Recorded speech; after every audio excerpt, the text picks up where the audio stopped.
Percaya atau tidak, buaya yang sering dilabelkan sebagai haiwan liar dan ganas di sungai boleh menyumbang kebaikan kepada manusia. Selain kulitnya berguna, tanpa disedari, tunggul, lidah dan lendir yang terdapat di dalam mulut haiwan itu boleh merawat dan menyembuhkan sebahagian penyakit yang dihidapi oleh manusia. Hal ini bukanlah suatu cerita dongeng, tetapi kenyataan Zainul bin Sa'ad atau dikenali Pak Nul, bekas askar komando dari Jalan Masjid Tapang, Kota Baru, Kelantan, baru-baru ini telah menemui jawapannya tentang beberapa perkara berhubung haiwan itu di mana beliau sendiri mendakwa kaum keluarga di sebelah bapanya adalah berketurunan buaya. Semasa menceritakan pengalamannya memperolehi kelebihan merawat penyakit dengan hanya menggunakan jari manis kiri yang ditanda dengan cincin dan ina itu amat menarik perhatian penulis.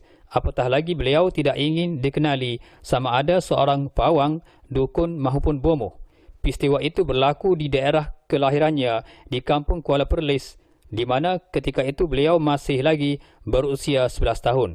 Menurut Pak Nul, pada zaman kanak-kanaknya, Sungai Kayang boleh dikatakan sebuah sungai yang agak terkenal di negeri Perlis dan rutin hidup hariannya semasa cuti sekolah hanya dihabiskan di sungai tersebut.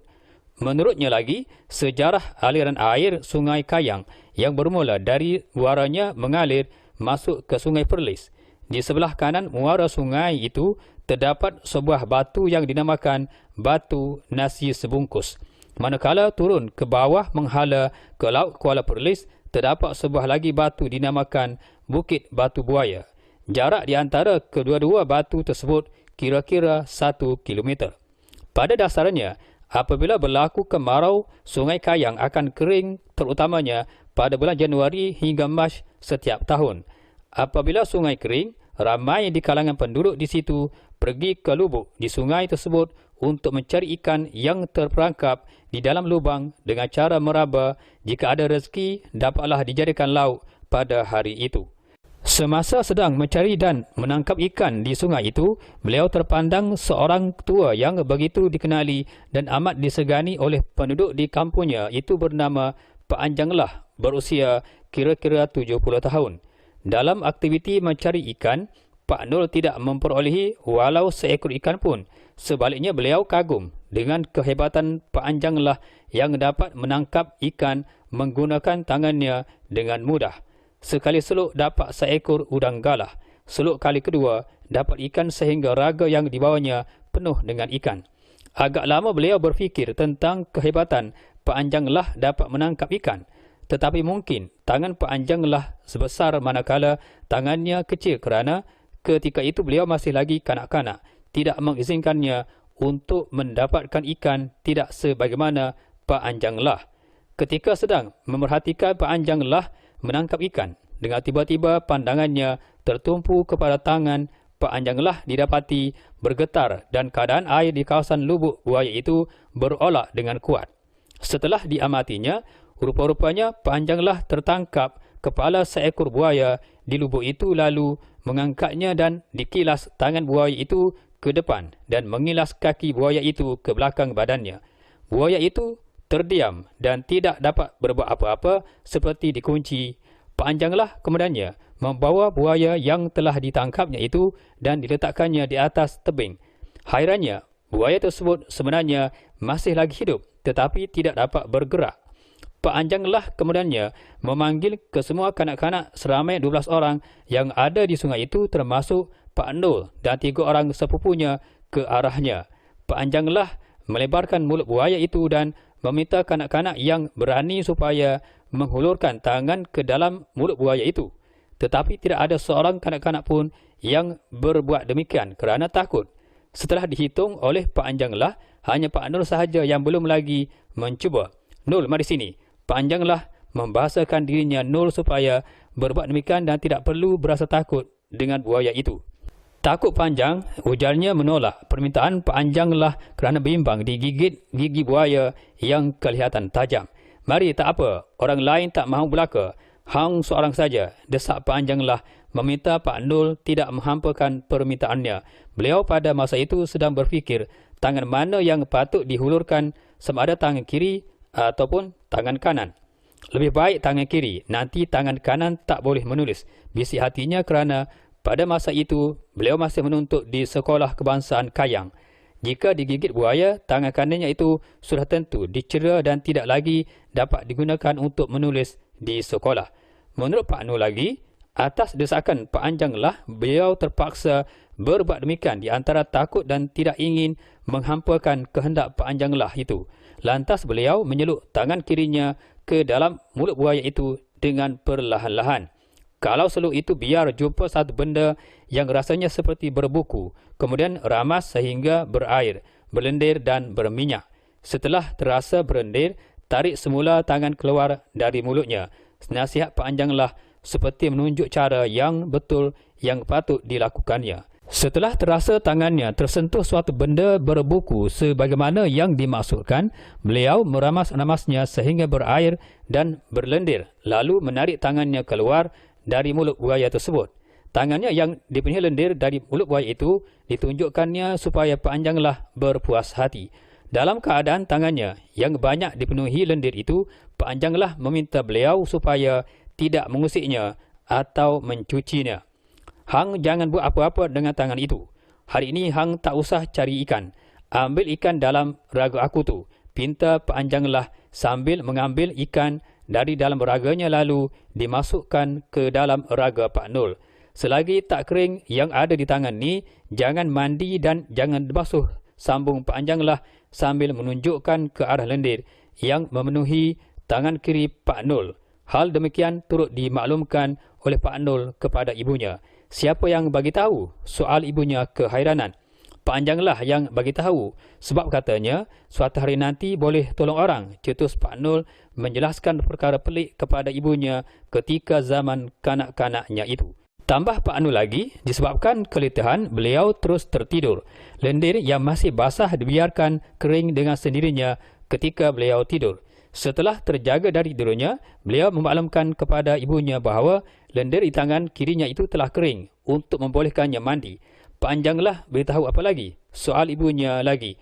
Dia tidak bagi tahu apa-apa, ujarnya ringkas. Tak apalah tu, dia bercerita, tambah ibunya lagi untuk menunjukkan Pak Anjanglah mengajar suatu ilmu penting kepada anaknya kelak suatu hari nanti dapat menolong orang ramai yang memerlukan pertolongan dan rawatan penyakit darinya. Kira-kira dalam tempoh 5 hari selepas itu, beliau tiba-tiba bertembung semula dengan Pak Anjanglah. Pak Anjanglah ingin mengetahui keadaan tangannya dan nasihat yang telah diberikannya. Tak apa, tangan Hang ni, Hang kena ingat boleh tolong orang suatu hari nanti, cetus Pak Anjanglah terhadapnya. Tolong bagaimana Pak Anjang? Soalnya masih dalam keadaan hairan dengan keadaan tangan kirinya kerana beliau ketika itu tidak tahu apa-apa. Kalau ada orang sakit dalam mulut seperti budak-budak, lidah jadi putih. Hang seluk dalam mulut dia, jangan seluk ke semua tangan. Hang kena buat tanda satu jari. Jelas Pak Anjanglah untuk memudahkan difahami oleh Pak Nol. Jari mana? Soalnya masih lagi keliru dengan penerangan Pak Anjanglah. Hang tetap jari mana? Saya tak tahu jari mana, ujarnya kerana agak ganjil dengan beberapa perkara yang diluahkan oleh Pak Anjanglah seperti tak masuk akalnya. Jari manis inilah. Jari manis ini Hang buat seluk. Tapi apabila mula seluk dalam mulut, Hang kena tandalah. Pak Anjanglah menerangkan bahawa jari manis kirinya amat sesuai sebagai perawat yang paling mujarab untuk menyembuhkan penyakit dalam mulut yang dihidapi oleh pesakit. Tanda bagaimana? Cetus Pak Nol inginkan penjelasan wajar. Tak kiralah tanda lagu mana pun. Hang pakai cincin atau pakai inai. Pak Anjanglah menerangkan kali terakhir kepadanya. Justru menurutnya, bermula sejak itu inai di jarinya mesti ada dan kalau tertanggal, beliau akan memakainya dengan segera. Selepas beliau bersara dari Angkatan Tentera, beliau kepadanya teringat kembali tentang pesanan Pak Anjanglah itu supaya jari manis kirinya perlu ditanda inai dan dipakaikan cincin sebagai tanda untuk diseluk ke dalam mulut kanak-kanak ketika menjalankan rawatan.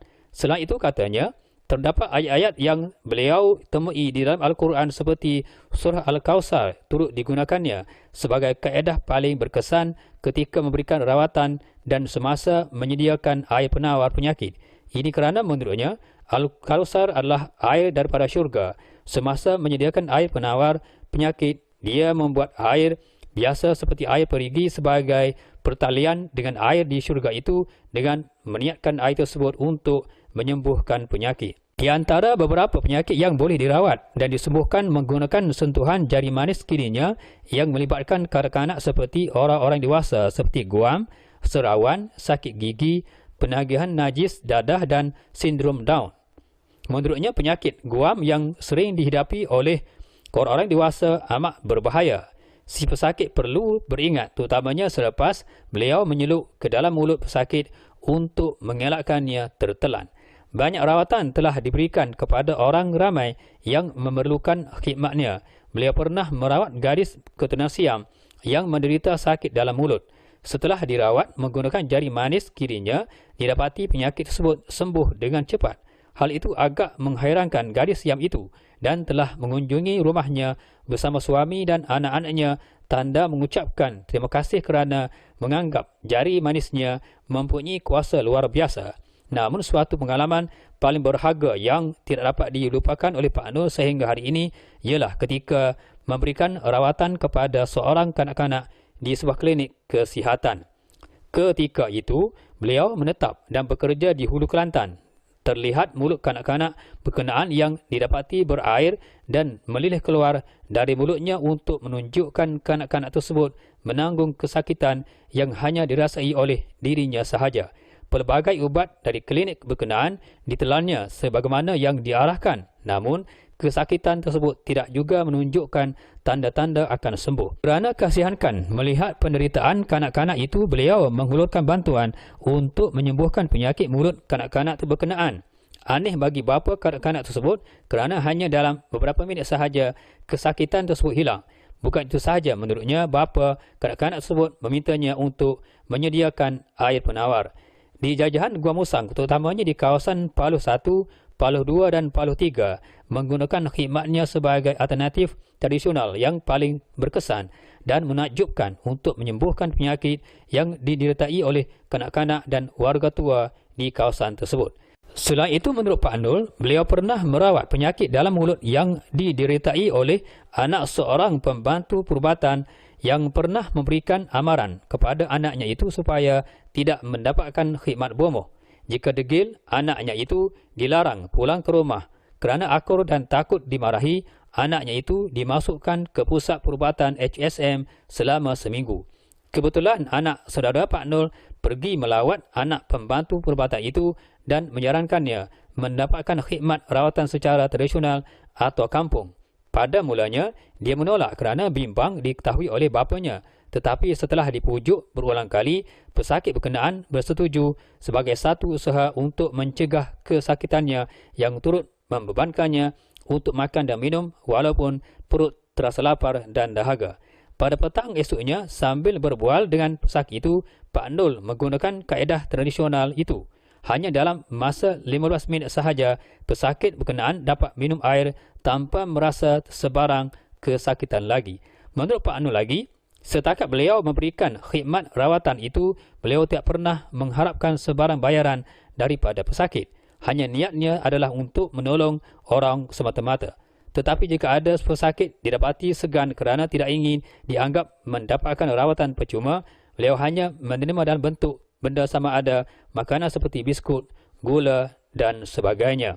Sepanjang beliau menjalankan rawatan bukan sahaja atas permintaan penduduk setempat termasuk dari daerah-daerah lain di Kelantan, tetapi turut meliputi Pahang, Johor, Perak, Selangor dan Perlis.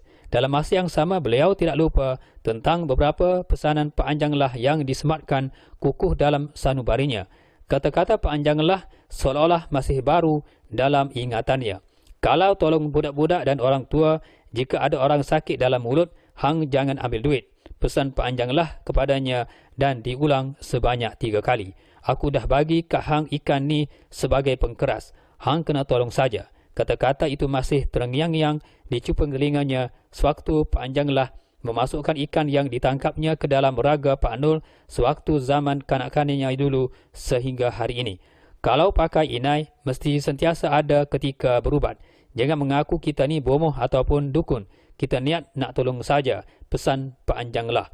Tandanya di jari manis, pakai inai. Ataupun kalau tak mahu pakai inai, buat cincin mata buaya sebagai tanda. Kata-kata Pak Anjanglah masih diingatinya. Oleh kerana pesanan Pak Anjanglah itulah, orang ramai yang ingin mendapatkan khidmat jari manis sebagai penyembuh ajaibnya tidak perlulah berfikir berapakah upah yang patut diberikan kepadanya.